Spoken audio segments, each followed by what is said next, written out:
Welcome back to Till All Are Done, the show where we covertly cover one toy for every character in the Transformers universe. We are working through the G1 cast, and if you want to follow the series from the very beginning, check out the playlist linked in the description or click the card in the corner. But the best way to stay tuned for new episodes is to subscribe and see which figures I'm going to showcase next. Now, where did Mirage go? Look behind you. Now it's too late. You're dead. Mirage is the Autobots' most stealthy and covert operative. So covert, in fact, that some of the Autobots question his allegiances sometimes. When he goes undercover, it disappears. He can cloak himself to be completely invisible, which has given him the advantage on many occasions, getting the drop on his targets. And in the recent War for Cybertron cartoon, he's able to create a hologram that disguises himself as a Decepticon, and that's exactly how covert this bot really is. War for Cybertron is where I'd like to stay, as Mirage certainly got some love in this toy line, getting 4 toys. 1 toy with 2 repaints and a retool. The one I want to take a look at is the very first one from the Siege toy line, which is a toy line I've talked about in a very glowing manner so far. I had many great toys to choose from, like the G1 and the Classics version, to name a few, but I wanted to continue exploring this toy line that fascinates me just so much. Siege Starscream was excellent, but can War for Cybertron Siege Mirage do the same on a deluxe scale? Let's find out before he disappears again. Transformers. We start with the best thing about this toy. I am just pleased overall with the look of the figure, and they did a great job here. The War for Cybertron toys are all about calling back to the G1 designs, but with their own sharp and cybernetic style. A lot of people remark that the toy looks unnecessarily boxy looking, but that's how he looked in the show. He was a broad, boxy boy. I love the look personally, and from any profile you view the toy, you know the silhouette. It's Mirage. Plus, with the iconic shoulder-mounted rocket launcher, you get that nostalgic Mirage design, but now in the War for Cybertron Siege style. Except, in a weird twist, it's missing something that divides fans of the subline. Personally, I'm happy he didn't get any of the Siege battle damage. In my Starscream episode, I lamented how much battle damage they slathered on the toy, and some other toys got it really bad too, like Astro Train. If you like that aesthetic, cool, but I'm happy this Mirage escaped it completely. Another criticism that's unfair and not earned is the faux chest. Guys, we gotta get over this. We want screen accuracy, right proportions, correct scale, no kibble, but we draw the line at faux parts. How do you turn a F1 car into this robot mode without it looking more like the Classics version of Mirage? No shade to that toy, as it's very good, but I'm just making a point here. This isn't masterpiece. If we want to eat the whole cake at an affordable price, faux parts are not the end of the world. Love the nice big Autobot insignia on the chest, by the way. Turning the toy around, he is pretty clean looking there too. Aside from the bottom part of the legs, there's some vehicle kibble there, but it's not the worst I've seen. The worst offense is the wheels sticking out the back of the calves, but again, not awful, just something to point out. I like how the other 2 wheels tuck nicely into the back, so maybe they could have found a way to deal with the wheels in a similar way. It would be tough though, fitting these nice chonky mean looking wheels inside the legs. I mentioned briefly about the shoulder-mounted rocket launcher, which is actually made up of 2 pieces, the launcher and the rocket itself. So the play factor is high here, as you can pretend to shoot the rocket or even mount them separately. There are a ton of portholes on the toy, found on his shoulders, the sides of the arms, under the forearms, his hands, and on the sides of the knees. Plus you have one to mount a weapon on his back, so it's a good spot to holster the other weapon that comes with Mirage, which is his electro distortion cannon. Oddly enough, each of the 3 weapons have an additional peg on the butt of the weapon, so you could mount them with that peg, and it's going to look weird, but more power to you. Maybe you'll find a cool pose that requires the weapon pegged this way. You can also combine the cannon and the launcher together to make a big rifle that Mirage can hold comfortably with both hands, so you have a surprising amount of customization here when it comes to Mirage's arsenal and equipping those weapons. Really great stuff here. This toy has 2 notable repaints that you can look out for. There is the Decepticon version of Mirage in the Siege cartoon that we talked about earlier. I like the purple and blue color scheme, but oddly enough, this one has battle damage, so I'm out.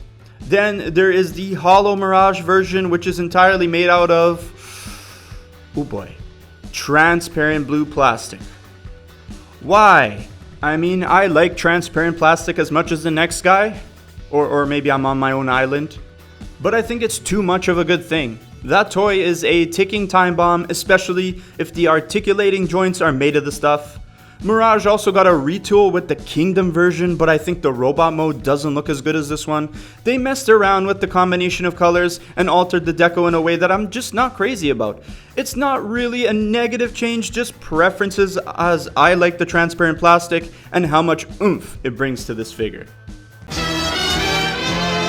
Let's talk articulation, and the War for Cybertron line never ceases to keep amazing me. Head can spin 360 degrees, but that's it. It's on a ball joint, but there's just no space to tilt the head. I know that sounds bad, but trust me, it gets way better from here. Shoulders can rotate 360 degrees and go all the way outward 90 degrees. Gotta loved pinned hinges, they're just so good. Even better than that, you can pivot the shoulders inward due to the transformation joint, so awesome. I love how the spoiler of the arms don't get in the way of any articulation. They look fantastic on his shoulders and can articulate outwards 90 degrees, so this toy has a lot going on with the shoulders and it's all good. Elbows go 90 degrees and wrists can move inwards due to the transformation as well. Waist spins 360 degrees, legs have pin joints so they can go completely forwards, completely backwards, and even completely outwards. So you get every degree in between so long as you can deal with the hip swivel, which only gives you 90 degrees of play. Knees bend backwards 90 degrees, and if you unpeg the shins, you can get a considerable amount of bend forward. Appreciate it, but it always creeps me out when knees bend forward. It just looks so painful. The feet can rock inward and can articulate back and forth due to the transformation. So there's almost no issue getting this Mirage into some amazing poses with all these awesome articulated joints. And they don't skimp out with the pin joints, which I greatly appreciate. This War for Cybertron line just keeps impressing me on the articulation front, and Mirage is no different. Good stuff. If I had to give you one sentence about the transformation, it would be good conversion with a learning curve. It certainly took me a few looks at the instructions and some videos of other people doing it to get it in my head. It starts with the shoulders with these joints that pivot inwards. The arms end up making the spoiler and the engine intake. I like the spine joint that separates the top and bottom halves of the bot once you pop open the faux chest. Head tucks in and the back wheels pop out, and most pieces will either click into place or tab into each other. I would say the toughest part of the transformation is assembling the front and sides because there are a bunch of rotating and pivoting parts. You have to fold out the wheels, fold in the feet, swivel the legs, and extend the shins. Again, everything has a nice click to it, so that's a good indication you're doing something right. But it took me several conversions back and forth from robot to alt mode before I could confidently transform him. Solid transformation, and there's nothing stopping me from picking the toy off the shelf and converting him back and forth when I want to. I really like the robot mode, but when it comes to the alt mode, I really think they bungled it in a bunch of ways. Like, to start, I doubt an F1 car with this massive of a spoiler is gonna win the Velocitron Speedia 500.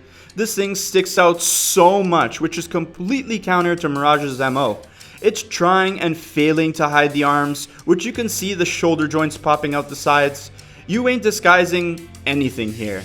I can see the pins for the joints, and that's right, this is supposed to be Mirage's Cybertronian form, so maybe it could pass it off in that way. I doubt any of the bots on Cybertron know what an F1 car is, but even in that sense, you can't really pass this off. It still looks awkward even for that.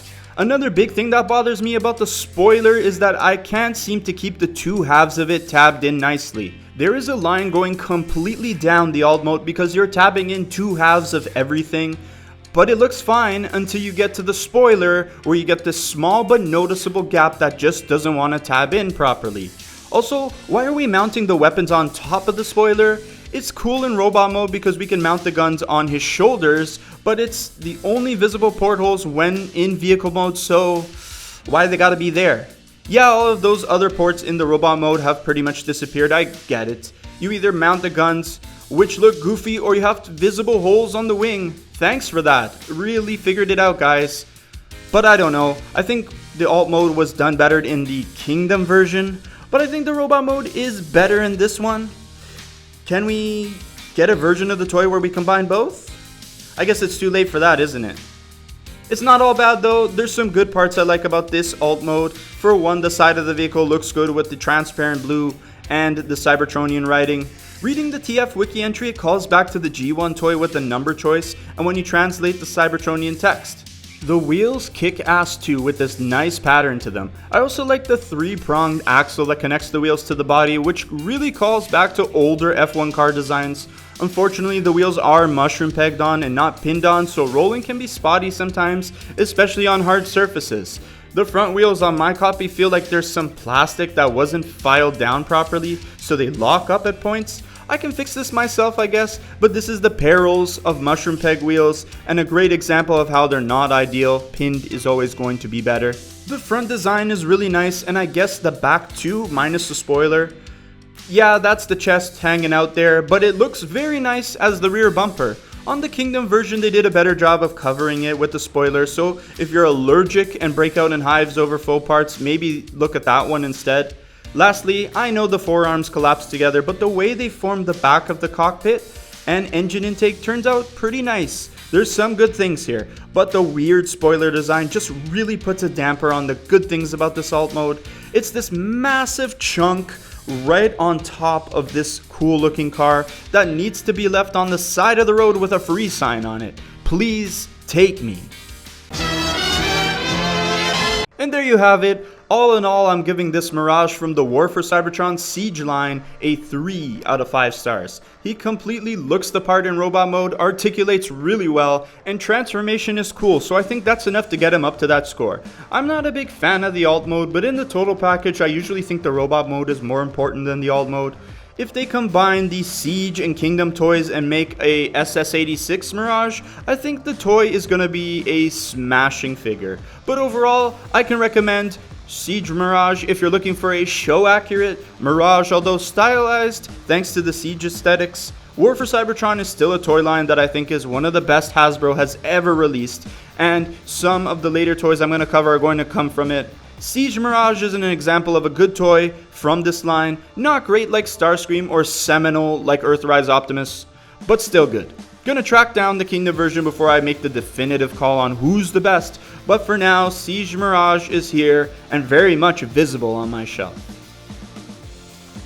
One more Autobot done, and I've already loaded up the next one in the rocket launcher chamber.